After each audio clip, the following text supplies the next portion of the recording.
It took nearly 69 games and 5 hours of lightning delays last night for the Augustana softball team to finally get a crack at the national championship. When they did, a 6-run sixth inning by Texas A&M Kingsville sunk them in the 7-2 opening loss of the championship series, meaning they'd have to win twice today to claim the program's second national championship. The Vikings backs to the wall in game number 2.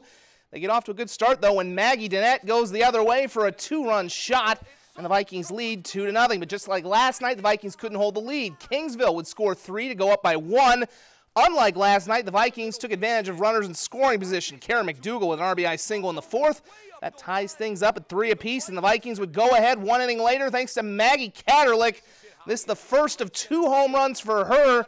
Augustana takes game number 2, 6-4, which sends them to a 3rd championship game for all the Marbles. They fell behind again, this time 4-0 after 2, but in the 3rd inning they get a break.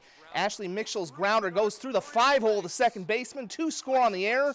Vikings would add another and get within 4-3, 2 on and 2 out in the 5th inning when senior Shannon Peterson nearly leaves the yard. It's good for a game-tying double, though, and we are all squared at 4 apiece. Top of the 6th, the base is loaded again with 2 outs.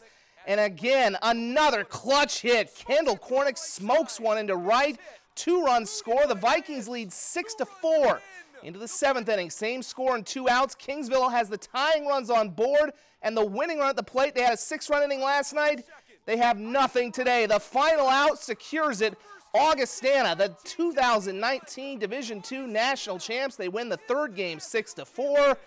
What a week and what a Memorial Day for the Vikings. But these guys just kept fighting and fighting and fighting, and just stuck to the process like we asked them.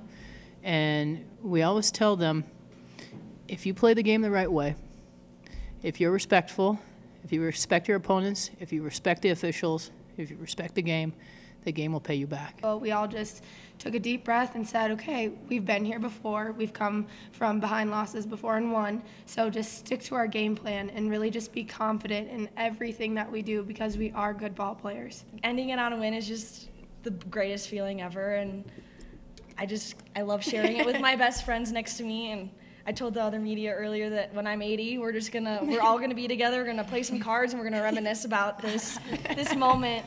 And it's just unreal. And I'm so glad that I could do it with all my 16 best friends plus coaches. It's their first national title since 1991, by the way. Well, now with 100 national title under her belt, Dakota Wesleyan track star Camber Lamer already had proven herself. The journey to a 2nd national title would test the resolve of our Carl Stevien Appliance Athlete of the Week.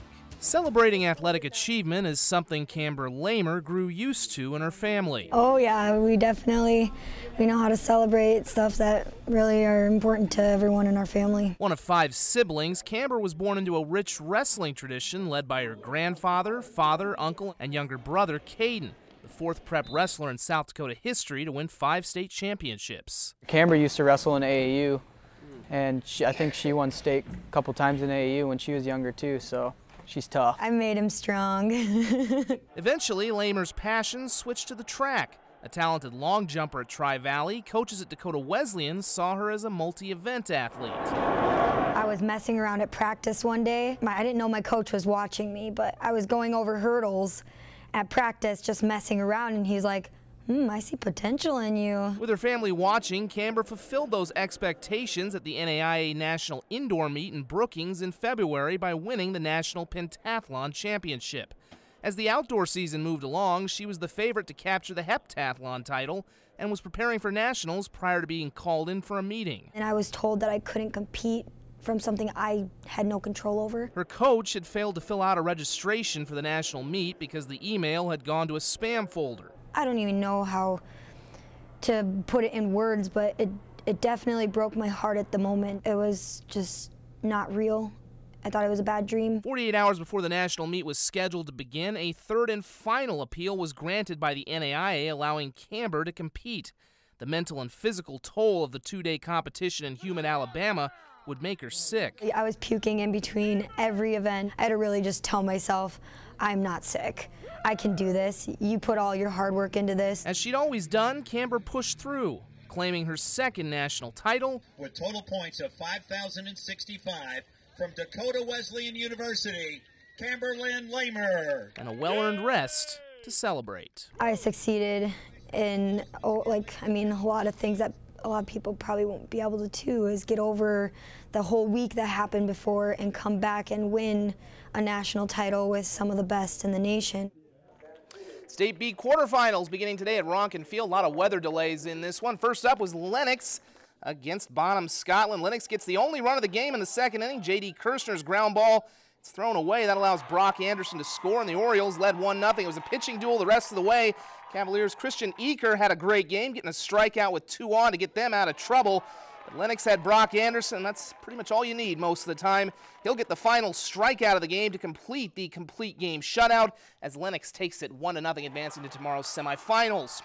Next up, it was Winter Cologne against Redfield, and the Muskrats start the game strong, scoring 3 runs in the top of the first inning and then continuing to score in the second on a hit from Christian DeYoung. That'll get through to score a run and make it 4-0. Just a couple batters later, they keep on pounding. Leighton Rolfe's going to come up and smack a ball right through the second baseman's wickets.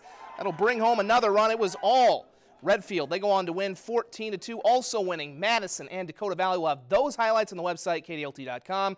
Twins lose to Milwaukee, but again, congrats to Augustana softball, the national champs. We're back in 1 moment.